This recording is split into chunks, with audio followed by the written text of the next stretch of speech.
I can't bring you to Christmas. My ex is coming and it'll be awkward, she told me after I bought her family thoughtful gifts. So I left and never looked back. Hey, viewers. Before we move on to the video, please make sure to subscribe to the channel and hit the like button if you want to see more stories like this. Thanks. I've been putting this off for months, but I need to get this out. What happened last Christmas still feels surreal, but I guess that's what happens when someone you love decides to detonate your life 3 days before the holidays. Amelia and I had been together for 2 years. Not the longest relationship, but long enough that we'd started talking about real things, moving in together, meeting extended family, building something that mattered. She was the first woman I'd ever felt completely comfortable planning a future with. I'm not someone who falls easily, but when I do, I go all in. Last November, I started planning what I thought would be our first real Christmas together as a serious couple.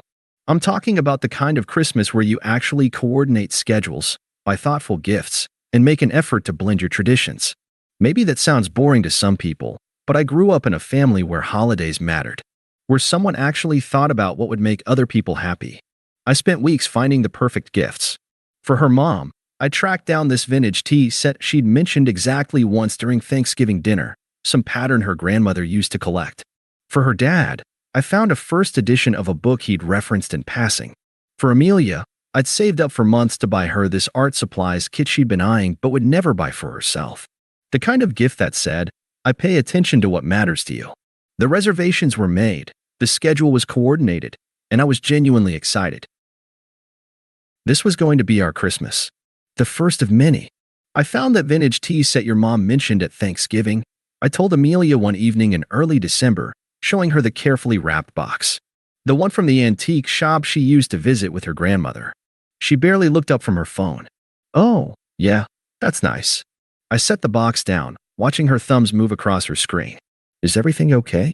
You seem distant lately. I'm just stressed about the holidays, she said, not meeting my eyes. It's a lot of pressure, you know? I should have pushed harder.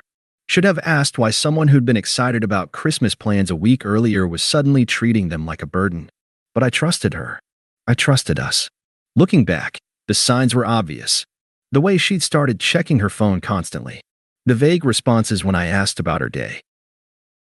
The sudden mentions of Lucas, an old friend from college who's back in town, that became more frequent as December wore on. Lucas always said I was too good for small-town life, she mentioned one night while we were watching a movie. He thinks I should take more risks, she said another time when I asked if she wanted to confirm our dinner reservations. I didn't think much of it.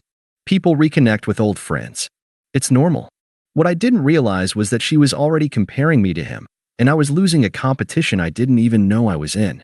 December 22nd, 3 days before Christmas.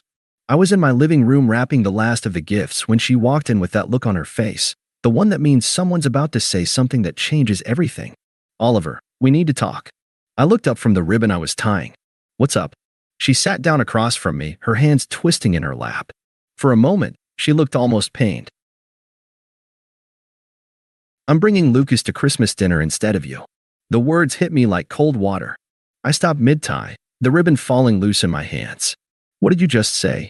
I know this is awful timing, she started, then stopped, her face flushing. Lucas and I have been talking and… God, I don't know how to say this without sounding terrible. Try anyway. She took a shaky breath. Things with us have felt so structured, like we're following some blueprint for what a relationship should be. With Lucas, everything feels more natural, more alive. I set down the gift. It was for her little sister, and looked at her directly. 3 days before Christmas? After I've been planning this for months? I know it's cruel. I've been trying to find the right time to tell you, but there never was one. Her voice cracked slightly. You put so much thought into everything. The gifts, the reservations, the way you remember every little thing my family says. It should make me feel loved, but instead it makes me feel trapped. Trapped, I repeated. By someone caring about you? By someone planning out every moment of our future before I've even decided what I want it to look like. She was crying now, but pushing through it. Lucas doesn't do that. He lives in the moment. He makes me feel like I can breathe. I stared at her, trying to process what I was hearing. So what about the gifts? The reservations? Your family expecting me. I'll handle my family. And honestly, she wiped her eyes. Maybe this is for the best. We want different things, Oliver. I need someone who doesn't have our entire life mapped out. That's when it hit me. She wasn't just leaving me for someone else. She was rejecting the very foundation of who I was. The care I'd put into making our Christmas special wasn't romantic. It was suffocating. The attention I'd paid to her family wasn't thoughtful. It was controlling. I could have argued. Could have pointed out that she'd seemed happy about all the planning until Lucas appeared. Could have asked her to at least wait until after Christmas. Could have begged her to reconsider. Instead, I stood up and walked to the pile of wrapped gifts I'd been organizing by family member. "What are you doing?" she asked, finishing what I started. I picked up the gifts I'd bought for her family and gathered them into a neat pile. "Give these to your family." I put a lot of thought into them. She stared at the gifts but didn't take them. "Oliver, you don't have to." "Yes, I do." I set them on the coffee table between us. "Your family deserves to have Christmas gifts, even if I won't be there to give them myself. You're making this harder than it needs to be." "I'm making it exactly as hard as it needs to be." I walked to the closet and pulled out the overnight bag she kept at my place. "You should probably take your things." "Can't we at least talk about this more? As friends?" I handed her the bag. "You've made your choice, Amelia. I'm not going to argue with you about it." She started crying harder then, not the kind of tears that come from genuine remorse, but the frustrated tears of someone who isn't getting the reaction they expected. This isn't how I wanted this to happen, but it is how it happened. 3 days before Christmas, after months of planning, after I've already told my own family I'd be spending Christmas with yours. I walked to the door and opened it. "I hope he's worth it." What am I supposed to tell my family? Tell them the truth. That you found someone who makes you feel more alive than I do. She gathered her things into gifts, her mascara streaking. "I do care about you, Oliver. I hope you know that. I know you care about me the same way you care about those gifts, when it's convenient." After she left, I sat alone in my living room, surrounded by wrapping paper and ribbon. The silence was deafening, but I didn't fall apart. I didn't call her back or text her begging for another chance. I didn't spend the evening drinking or wallowing in self-pity. Instead, I ordered Chinese food and spent the evening thinking about what I actually wanted from life. Christmas morning, I woke up early anyway, made coffee, went for a long walk through the quiet streets, and called my parents. They were disappointed but not surprised. They'd met Amelia and had their own reservations. "Son," my dad said, "someone who would do that to you 3 days before Christmas isn't someone you want to spend Christmas with anyway." My phone buzzed throughout the day. My mom keeps asking where you are. I don't know what to tell her. Lucas is trying, but he doesn't understand our family traditions. The tea set made my mom cry. She said it was the most thoughtful gift she'd ever received. "I think I made a mistake. Can we please talk?" I read each message, typed responses, deleted them, and put my phone away. She'd made her choice. I wasn't going to help her feel better about it. The week after Christmas, I focused on rebuilding. I updated my resume, reconnected with old friends, and started making plans for myself. Real plans, not the kind I'd made with Amelia, but personal goals that excited me. My phone rang on January 2nd. "Oliver." Amelia's voice was raw. "I made a terrible mistake. Lucas left me. He said he was just having fun over the holidays." I sat down on my couch. "I'm sorry to hear that." "That's it. I'm falling apart and you're just sorry." "What did you expect me to say, Amelia? You made your choice. But what we had was real. I was scared of how serious things were getting. I panicked and chose the easier option. You chose what felt more exciting. There's a difference. Please, can we meet somewhere? I know I devastated you, but I was confused about what I wanted. I see now that what I wanted was you. You wanted the idea of me, but you didn't want the reality of being with someone who shows love through planning and attention to detail. Those things are what made you special. Lucas didn't care about anything that mattered to me. He just wanted to have a good time. And now you know the difference. So give me another chance. Please." I looked around my apartment, cleaner than it had been in months, filled with new books and plans for the future. "No, Amelia. I don't want to." The calls continued for weeks, each one more desperate than the last. Her friends started reaching out too, telling me I was being too harsh, that everyone makes mistakes. By spring, the calls had stopped. I heard she'd moved back with her parents, that she was struggling, that she'd started therapy. I genuinely hoped she found what she needed. I threw myself into the life I was building. Photography classes led to weekend trips. A gym membership led to a hiking group and new friends. I got promoted at work and started considering a ring I'd seen in a jewelry store window, not for anyone specific, just as a reminder that someday, I'd find someone who wanted the same future I did. That's when I met Sarah. Sarah was different from Amelia in every way that mattered. She was thoughtful where Amelia was impulsive, steady where Amelia was volatile. Most importantly, she appreciated the things about me that Amelia had found overwhelming. I love how you remember things, she told me one evening as we planned a weekend trip. It makes me feel like I'm important to you. You are important to me.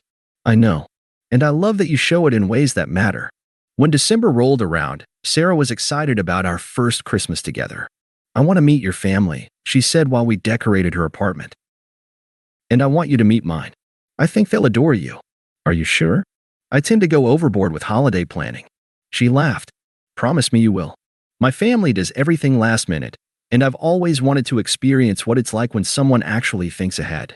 We were discussing Christmas Eve dinner when my phone buzzed. Hey, it's Amelia. I know it's been a while, but I wanted to reach out. I'm doing better now, and I was hoping we could talk. I showed Sarah the message. Want me to respond? Do you want to? I thought about it. No, I really don't. Then don't. I deleted the message and went back to planning our menu. The holiday party was at our mutual friend Mike's house. Sarah and I walked in together, and I felt that comfortable confidence that comes from being with someone who genuinely wants to be with you. That's when I saw her. Amelia was by the punch bowl, looking smaller than I remembered. She was alone, checking her phone with the desperate frequency of someone hoping for rescue. Is that her? Sarah asked quietly. Yeah, she looks lost. She probably is.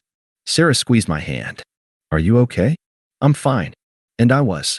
Looking at Amelia, I felt only distant sympathy. I was talking to Mike when I felt someone approach. Oliver. I turned. Amelia stood there, holding a drink, her smile strained. I didn't know you'd be here. You look really good. Hi, Amelia. I put my arm around Sarah. This is Sarah. Hi, Sarah said warmly, extending her hand. I'm Sarah. Amelia shook it, her smile faltering. I'm Amelia. We dated. I know, Sarah said kindly. Oliver mentioned you two had history. I watched Amelia process this, that our entire relationship had been reduced to history in my conversations with someone new. I've been thinking about us lately, Amelia said, her voice tight. About what we had. That was a long time ago, I said. I've moved on. But don't you miss the way we used to be? Her voice cracked slightly. The way you used to plan everything for us. I still plan things. I looked at Sarah, who beamed back at me. Sarah and I are spending Christmas with her family. We've been coordinating for months. Oliver's been working with my mom to perfect her grandmother's prime rib recipe, Sarah added, clearly proud. And he found the most incredible gifts for my nieces and nephews. I don't know how he keeps track of what they all love. I watched Amelia's face as Sarah spoke, seeing the realization that everything she'd rejected about me was exactly what Sarah treasured. Please, Amelia said, her composure cracking. Can we just… Amelia, I interrupted gently. I'm not the same person you left. And I'm grateful you did leave. I learned what I actually deserve. But I know now that I made a mistake. I was young and scared and stupid. And now you're a year older and hopefully wiser. I hope that serves you well. Sarah stepped closer. We should get back to the party. Take care of yourself, Amelia. I turned to walk away, then paused. And next time you find someone who plans Christmas around you, maybe don't wait until 3 days before to tell them they're uninvited. As we walked away, Sarah slipped her hand into mine. That was harder than I expected, she said. For me or for her? For her. She looked like she was watching her life walk away. Maybe she was. But that's not my problem anymore. We spent the rest of the party with friends, making plans for New Year's Eve. I didn't think about Amelia again until we were driving home. Do you think she'll keep trying? Sarah asked. No. She saw what she needed to see tonight. Which was that I'm genuinely happy. And that the things she found suffocating about me are exactly what makes someone else feel cherished. Sarah was quiet for a moment. I do feel cherished. The way you plan ahead, the way you remember details, the way you invest in making things special. It makes me feel like I'm precious to you. You are precious to me. I know. And I love that you show it. That night, I thought about the ring I'd been considering. Not as a distant someday purchase, but as something with real purpose. Someone who deserved it. I never heard from Amelia again. According to Mike, she moved to another city months later. Started fresh somewhere else. I genuinely hope she found what she was looking for. This Christmas, Sarah and I are hosting dinner at our new apartment. I've been planning since October, coordinating with both families, and yes, I've already wrapped most of the gifts. Sarah thinks it's wonderful. I love watching you create these experiences, she told me last week. You don't just plan events, you build memories. She's right. That's exactly what I do. Last week, I saw a familiar tea set in an antique shop window. The same pattern I bought for Amelia's mom. For just a moment, I wondered if she'd kept it, if she'd ever told her family the real story about why I wasn't there for Christmas. Then I walked past and went to find what I was actually looking for, something that would make Sarah's mom smile on Christmas morning. Because that's what love looks like to me. Not grand gestures or spontaneous adventures, but the daily choice to make someone feel seen and valued. The willingness to plan ahead because their happiness matters to you. Amelia taught me that not everyone wants to be loved that way. Sarah taught me that the right person will treasure it. The ring is already bought.